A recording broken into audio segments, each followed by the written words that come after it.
All right, well, let's start over then. The question was to Zoo, and just looking a little at how this project as a whole came to being, the Slowing Commissioning Project. Yeah, this project has really exceeded all expectations in terms of, just quality of, of commissions, um, the quality of the soloists. And in a way, it was a way to shine a spotlight on each individual naked eye musician. I had been thinking about doing a solo series for a while now, a few years. I don't know if you remember, Ricky, we had talked about that quite a bit, but we never Mhm. really found the venue for it. So it's sort of been on the back burner for a long time. And this was really an opportunity to showcase the 8 members. I'm really happy we did this. Everybody stepped up, and it's been really eye-opening, really entertaining, really great for me personally to see that. The works have been fantastic. One of the things we like to do with commissioning composers is to just give them free rein. So you might like the work of a composer or even a particular work of a particular composer, but I'll never start a commission saying, I want you to write that piece again. I don't want to play that piece again. I want to play a new piece. And, that composer could be in a completely different place in his, her, their life.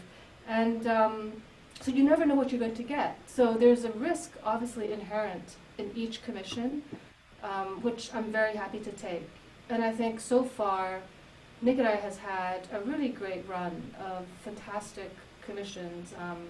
Very, very happy with them, and the collaborations have all been really great.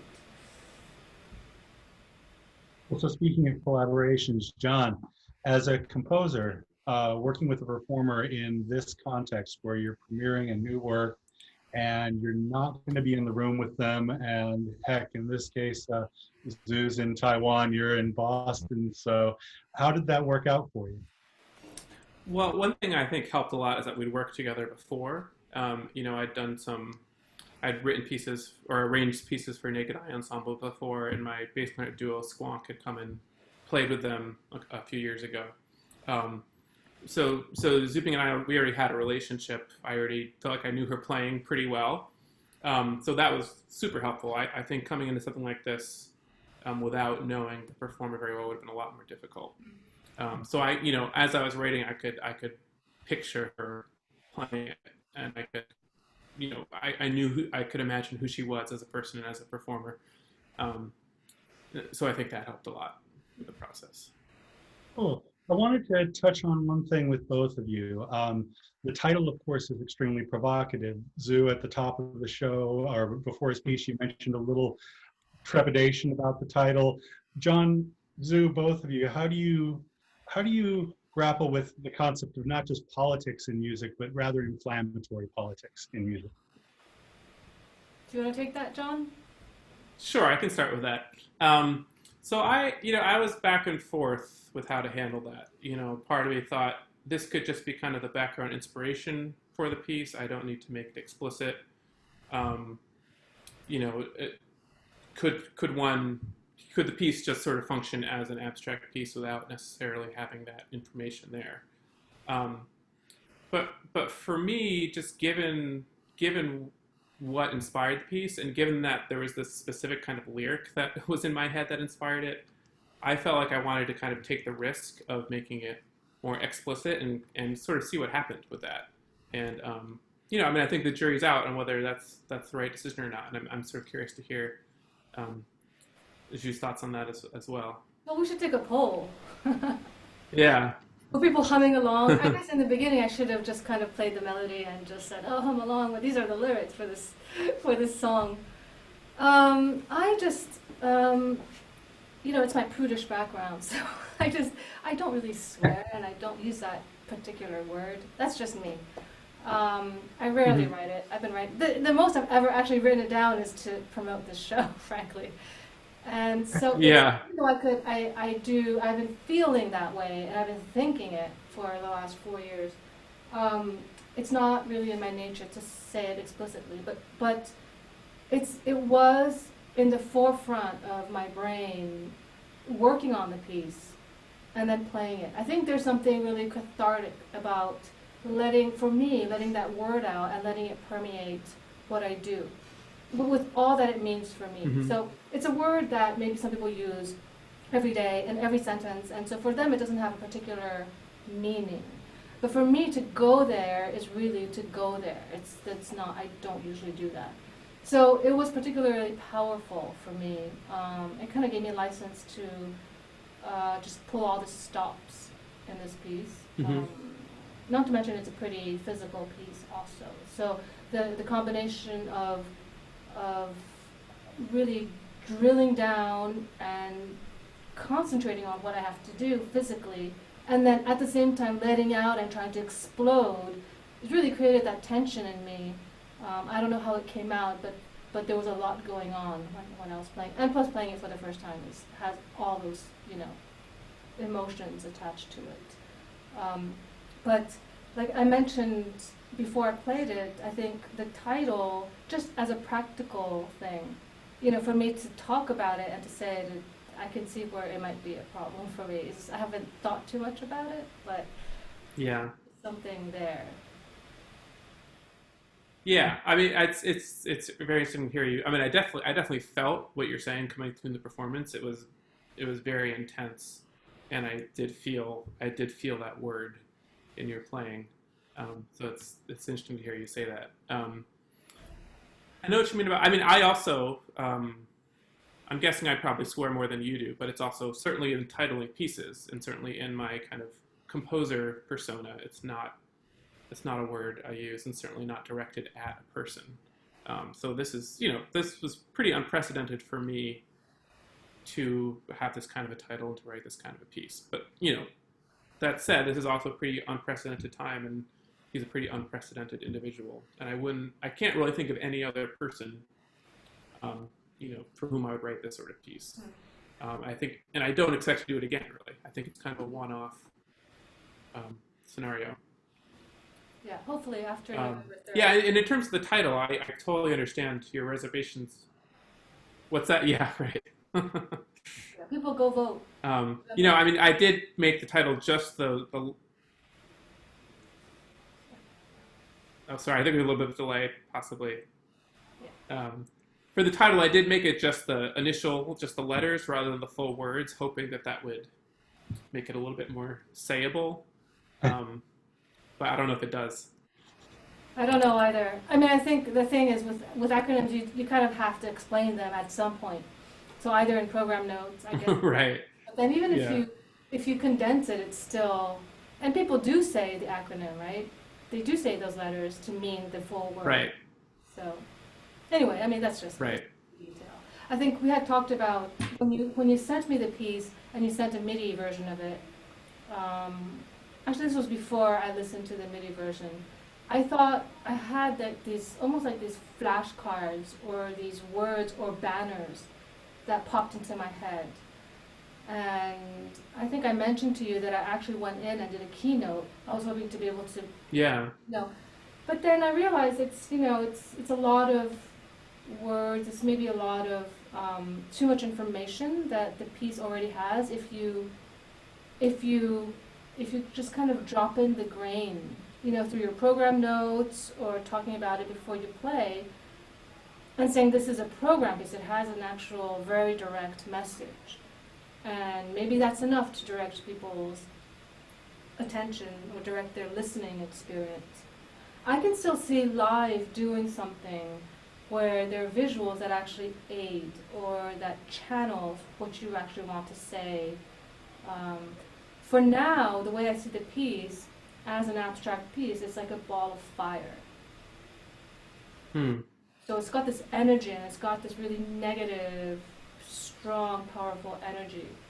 But I wanted to ask you also, you're kind of juxtaposing that anger with more mellow sections. And it brought Ives to mind for some reason. But can you just talk a little bit about that? Was that planned in the beginning? Or did those songs just come up to relieve the pressure or something else? Yeah, it definitely wasn't planned, but as I was going, I think of them as almost kind of mockery or parody, kind of like, um, like the first one almost feels sort of like a barbershop quartet Yeah. kind of a thing, and to picture like a barbershop quartet singing those words, feels like something very kind of sort of mocking and biting about that. And then when it comes back the second time, much louder, and it's that kind of Gershwin, I think I write kick line in the score. Yeah. That also, it's almost that kind of like South Park almost kind of a aesthetic where it's like, this very kind of over the top, generic kind of musical material, but with these sort of very offensive lyrics. Yeah. So that's kind of what I was thinking there, almost kind of like, because he's a very, there's something almost very kind of banal about him in some ways, and that he's just very crass and very sort of simple in some ways. And I sort of wanted to capture some of that as well. Yeah, so I wonder how many people caught the mockery part. I think. Yeah, I'm curious. Yeah. I think maybe that's where some kind of visual might help, Mm-hmm. or not, or maybe not. I don't know. I just, the first tune, I really like it. Mm-hmm. I mean, it's nice, and then the second one where you have the kick line, that's exaggerated. So if I exaggerate it even more, then it becomes really, this monstrous, ridiculous thing. It's just kind of grotesque, yeah. Too much, yeah. Yeah. But yeah. I mean, I almost just. Oh, go ahead. Sorry. No, go ahead, John. I don't want to cut you off. I mean, I was almost thinking if he actually heard it, I would almost maybe he would think it was actually positive. But that's such a tricky line to tread, right? I mean, that's always the Shostakovich discussion: is this just joyful, or is this mocking joyful? Is this ironic, and how do you tell? I actually haven't gone that far, even just trying to imagine him hearing it. I mean, on what planet? Yeah.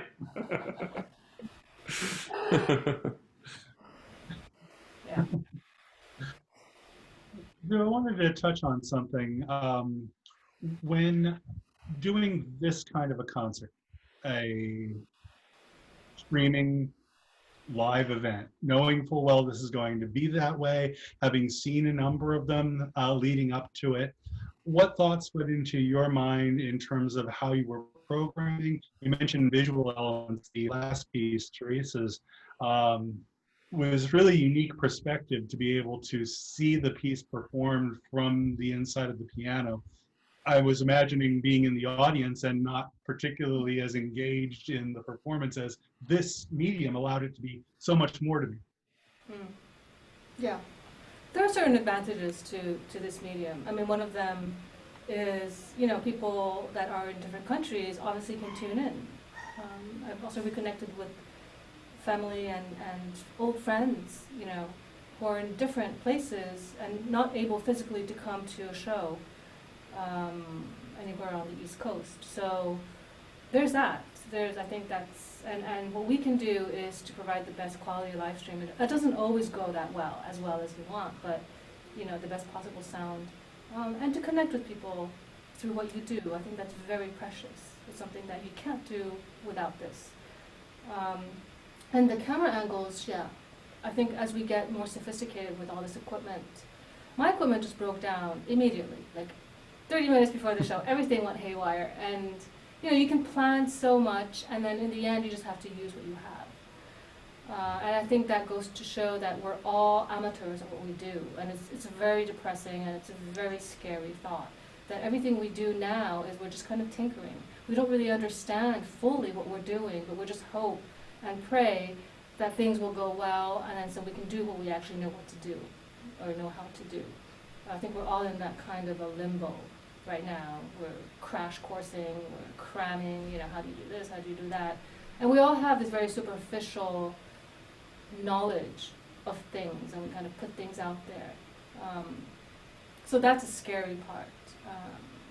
But yeah, I do enjoy connecting this way, in a different way. And I can see where this is going to last a while. you know. Not sure what will get me back in a hall. A vaccine for sure. Because there are so many other ways to consume what we do, and there's nothing like live. As I'll still say this next year, 2 years, or 10 years from now. But I think the longer this period lasts, the more we'll be adapted to different ways of communicating, which is an exciting thing. So yeah, who knows what's coming next. I think for the next season, we'll see. Maybe in the spring we'll slowly come back into venues, but who knows? Yeah. How about you, John? What are your thoughts as a performer as well with this? Well, I know you Yeah. mentioned canceled concerts, and well, a lot of things are changing. How are you adapting? Yeah. I mean, as a composer, in some ways, things aren't all that different because you know, most of the actual time I spend as a composer, I'm just working by myself anyway, and that's still the case. It is a little bit odd to do a premiere without having that, you know, in-person interaction with the performers, and that takes some getting used to. On the other hand, there's something very exciting about the idea that anybody in the world could watch this premiere. They don't have to be in Lancaster, Pennsylvania, or Cambridge, Massachusetts, or whatever in order to see it. So, you know, I think I had some people watching this premiere who would be very unlikely to be able to come to this equivalent thing live. So that is exciting, and I'm sort of curious if some of that will continue even once we can perform live again. I guess we'll have to see what happens with that. As a performer, I do feel a big loss as a performer. I'll be honest. Just not being able to kind of work with other people in the same way. You know, I have done some of those sort of quarantine videos, you know, where everyone records their own part and you put it all together, and those are fun to do. But you know, of course, it looks like you're all playing together, but it's all an illusion. Everyone records separately. So yeah, I really do miss that contact, and I also find it very kind of just odd and almost disconcerting to play just for a camera and not get any response from the audience out there. I'm curious, Ju, how you feel about that. If that's a strange thing to finish and not get any applause. Yeah. It's an adjustment. Yeah. It's not so much, yeah, there's no applause, but also there's like, you're in the room where you practice and in your home. And yeah. So there's that, your brain has to make that leap. So it's constantly working, like more than usual. Like you're playing, you also have to create that energy that you have naturally with an audience, right? Right. You have to create that sense of tension, which usually comes with having to perform a piece from beginning to end anyway. But then you have to make that rapport with the camera and, you know, just force yourself to just know there are people on the other side who are watching and you know, communicate with the invisible people out there.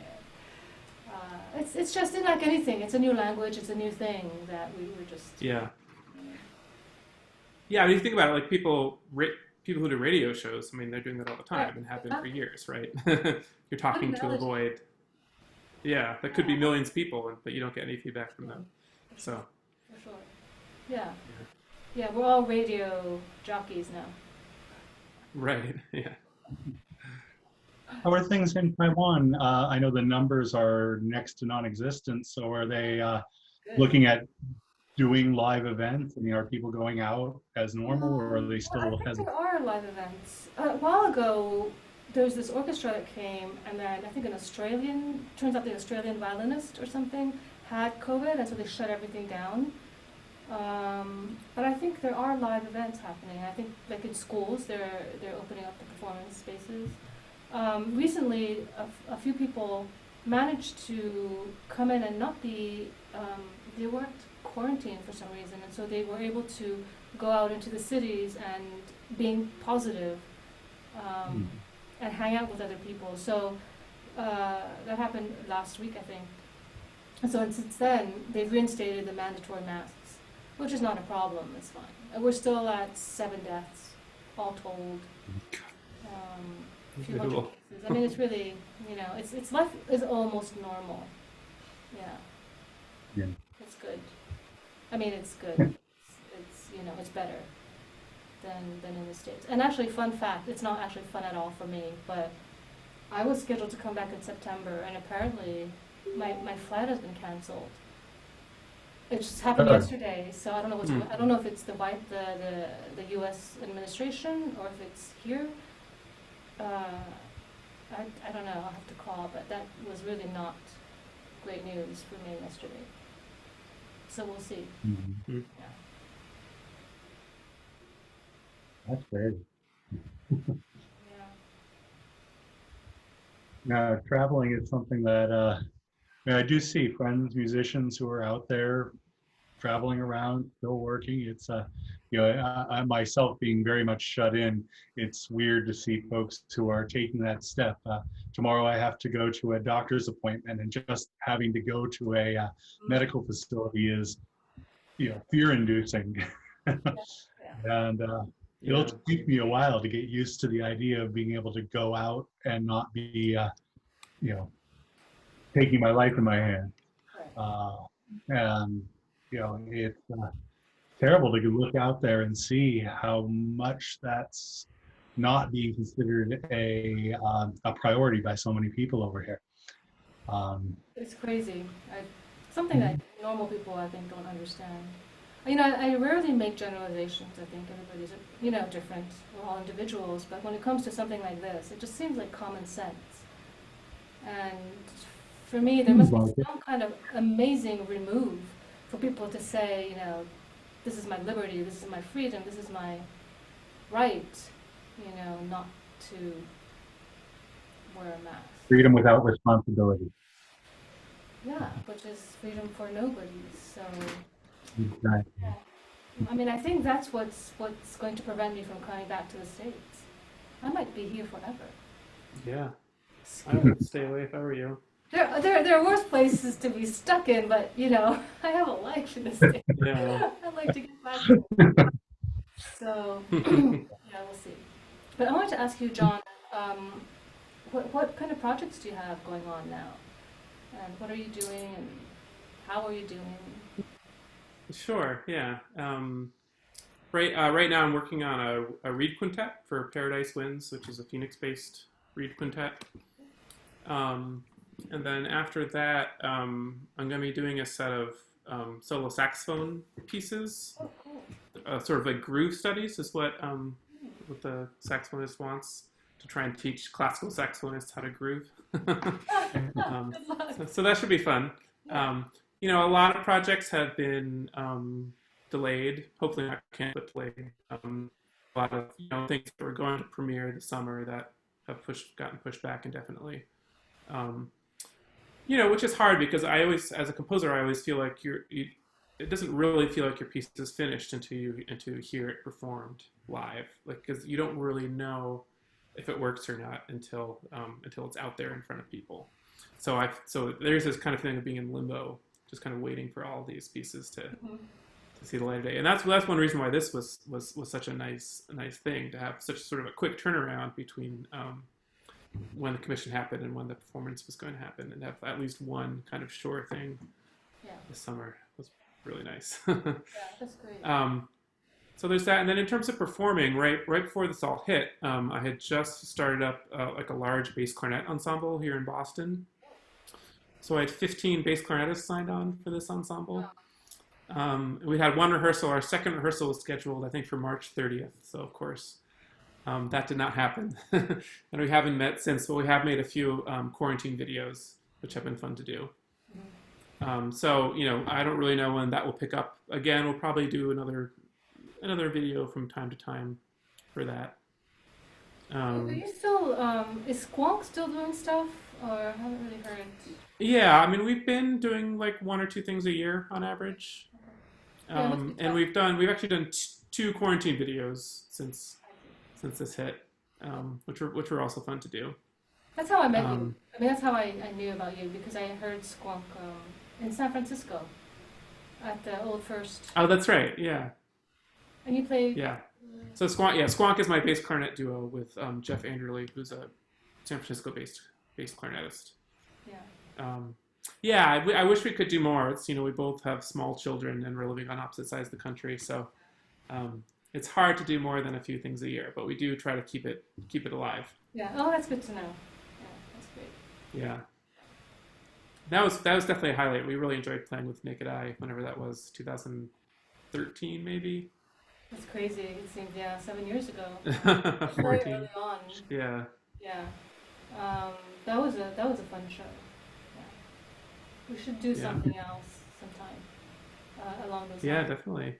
Yeah. Yeah. And Ricky, how are you doing? Oh, I'm doing all right. Still just plugging along. You know what you sound Yeah, like when you say it like that? You sound like Eeyore.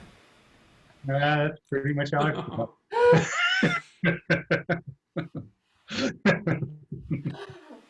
Never mind me. Well, yeah. So you're doing well.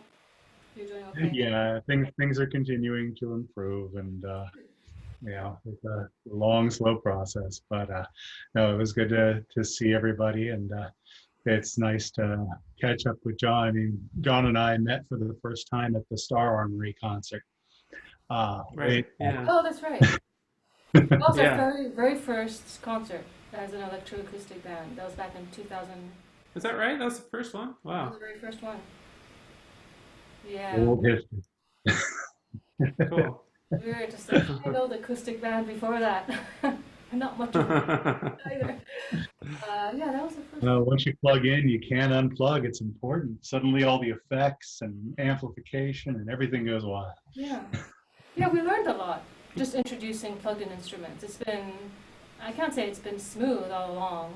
I think there have been some growing pains just because, I mean, it's inevitable. Also, if you have people who don't really know what they're getting into and say, oh, electric guitar sounds really great, let's just put that in. And then you get all sorts of, volume and stuff going on and balance. So we've had to work with that. But it's been really, really, really good. And hopefully we'll be able to get back in the studio soon. If I ever get back to the States this year, this fall, yeah, we should be doing some recordings.